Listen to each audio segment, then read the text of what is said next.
Hello guys, welcome back to my YouTube channel. तो previous video में हमने जो भी कॉन्सेप्ट थे इंश्योरेंस के कि इंश्योर्ड पर्सन क्या होता है, इंश्योरेंस है क्या एक्चुअल में, इंश्योरर क्या है, ठीक है, प्रीमियम क्या है, ये वो जो भी कॉन्सेप्ट थे उसके वो हमने डिस्कस करे थे। आप प्रीवियस वीडियोस को देख सकते हैं। एक उससे भी पहले मैंने एक वीडियो बनाई थी जिसमें इंश्योरेंस का बेसिक से जो भी कॉन्सेप्ट है और एक्चुअल में इंश्योरेंस है क्या वो बताया है। देन उसकी इम्पोर्टेंस बताई है। इम्पोर्टेंस में ही मैंने आपको उसका जो वर्किंग है वो भी एक्सप्लेन करा है, तो आप उसको जाके देख सकते हैं। तो आज हम स्टार्ट कर रहे हैं प्रिंसिपल्स ऑफ इंश्योरेंस। देखो, प्रिंसिपल्स क्या होते हैं, एक रूल्स एंड रेगुलेशंस होती हैं जो फॉलो करनी पड़ती हैं दोनों पार्टीज़ को, इंश्योरर एंड इंश्योर्ड। ठीक है, अब टू पार्टीज़ से आप मतलब फैमिलियर हैं। जो इंश्योरेंस कॉन्ट्रैक्ट है उसकी जो दोनों पार्टी हैं उनके बारे में आपको नॉलेज है। देन मैं अब यही वर्ड यूज़ करूँगी, इंश्योरर एंड इंश्योर्ड पर्सन। ठीक है, तो फर्स्ट प्रिंसिपल क्या कहता है, ये है principle of an at most good faith. Means इसका नोट्स आप यहाँ से लिख सकते हैं, ठीक है, बना सकते हैं कॉपी पे, बट मैं आपको इसके कॉन्सेप्ट को समझा रही हूँ इन ईजी वर्ड्स। ठीक है, तो इसका मीन्स ये है कि जो हमारा इंश्योर्ड पर्सन है जो प्रोटेक्शन लेना चाहता है वो अपनी सारी जानकारी जो है वो गुड फेथ से दे। किसको?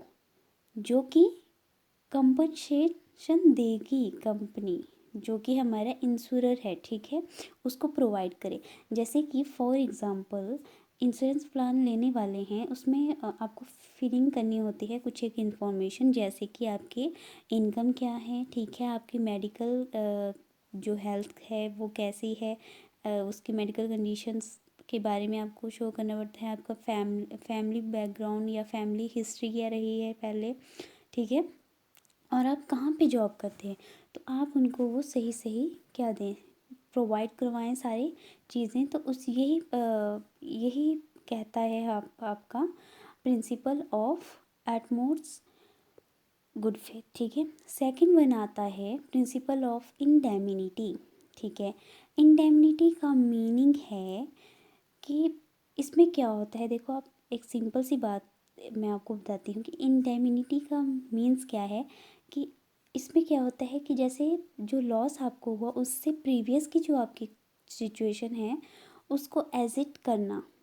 मीन्स अगर किसी जैसे आपने बाइक ली, ठीक है, उसका इंश्योरेंस करवाया, तो इंश्योरेंस अगेंस्ट थेफ्ट भी है वो, ठीक है, तो वो चोरी हो जाती है, उसको चोरी हो गई आपकी बाइक।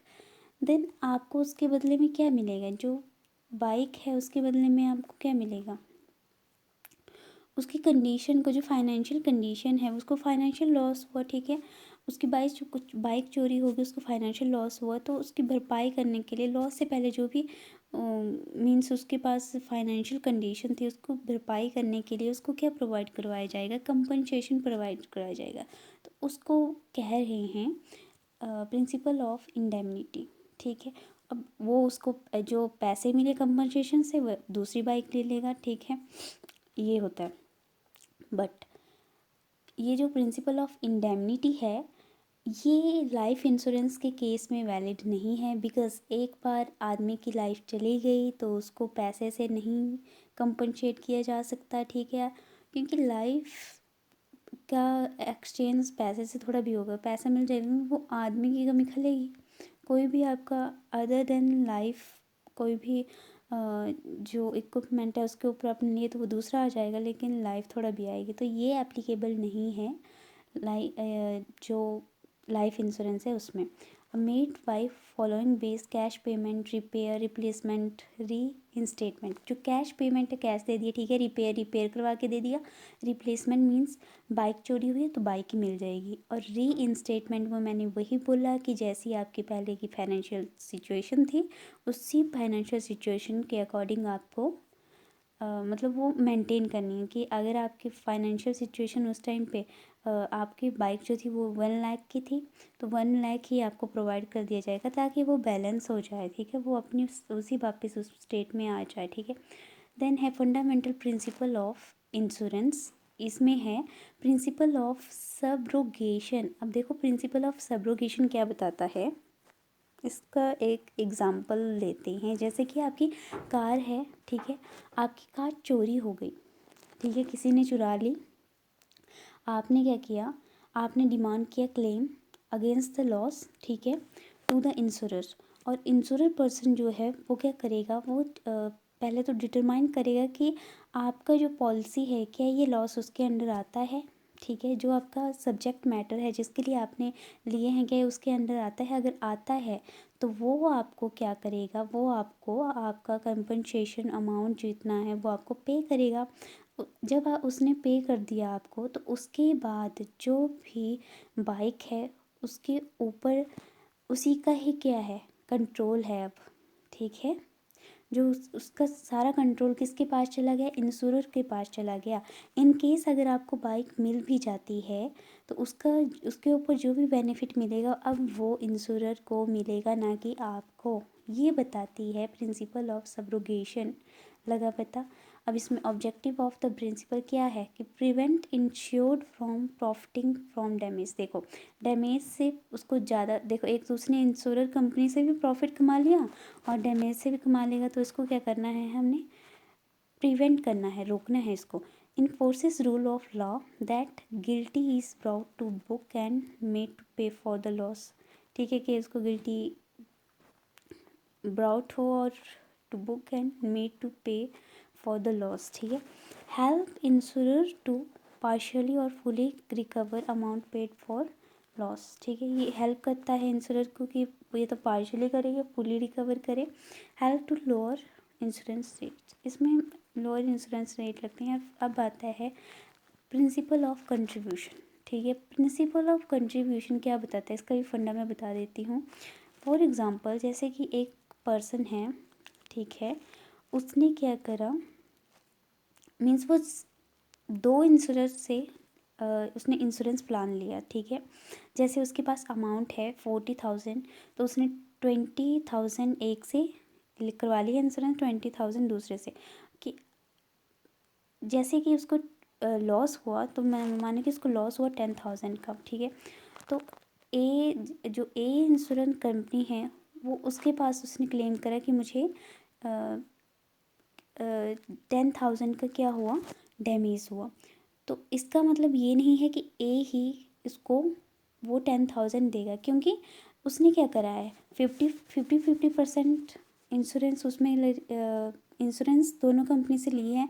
तो जो ए कंपनी है, ठीक है, जिसके पास क्लेम करा है, वो बी कंपनी के साथ क्या करेगी, उसके साथ बातचीत करेगी कि ऐसी ऐसी बात है, अब लॉस बियर किया है तो हमें 50% देना है। तो वो दोनों कंपनियां क्या करेंगी, 5,000 उस पर्सन को कंपनसेशन प्रोवाइड करवाएगी। इसी को ही कहते हैं प्रिंसिपल ऑफ कंट्रीब्यूशन। बाकी ये जो सारी अनुमान है ये आप खुद पढ़ लेना क्या क्या है इसमें, मैंने बेसिक सा फंडा आपको बता दिया। Principle of proximate causes. Proximate क्या होता है कि मतलब नियरेस्ट काउज को हमने फाइंड आउट करना है, ठीक है। इसमें क्या होता है, अगर आपके जो मिसहैपनिंग है उसके काउज एक से अधिक हैं तो हम किसे मानेंगे कि ये इसका नियरेस्ट काउज है, ठीक है।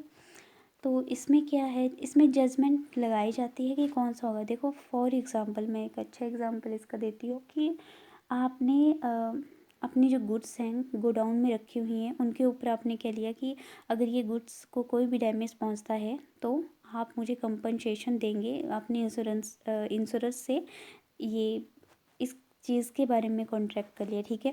अब क्या होता है कि वहाँ पे कुछ एक चूहे आ जाते हैं, है ना, वो डैमेज कर रहे हैं, ठीक है। डैमेज कर रहे हैं आपकी, किसको कर रहे हैं, उन गुड्स को डैमेज करा उन्होंने, ठीक है। तो चूहों के द्वारा एक तो ये पॉसिबिलिटी बनी कि चूहों ने करा, ठीक है, वो खुद नहीं हुई, चूहों ने डैमेज करा। सेकंड वन हुई डैमेज किसको करा, गुड्स को करा, ठीक है, मीन्स डैमेज गुड्स में हुआ। तो हम इसमें क्या कंसिडर करेंगे कि चूहे तो जो है सेकंड वो है, लेकिन आपके गुड्स जो है वो डैमेज हुए हैं, ठीक है। तो ये आपका आ जाएगा, उस जो भी पॉलिसी आपने लिया उसके अंडर ये आएगा और आपको कंपनसेशन प्रोवाइड करवाएगा इंश्योरर। तो ये होता है कि हमने कुछ एक काउस देखने हैं कि कौन सा नियरेस्ट काउस है, ठीक है। सो यही है प्रिंसिपल ऑफ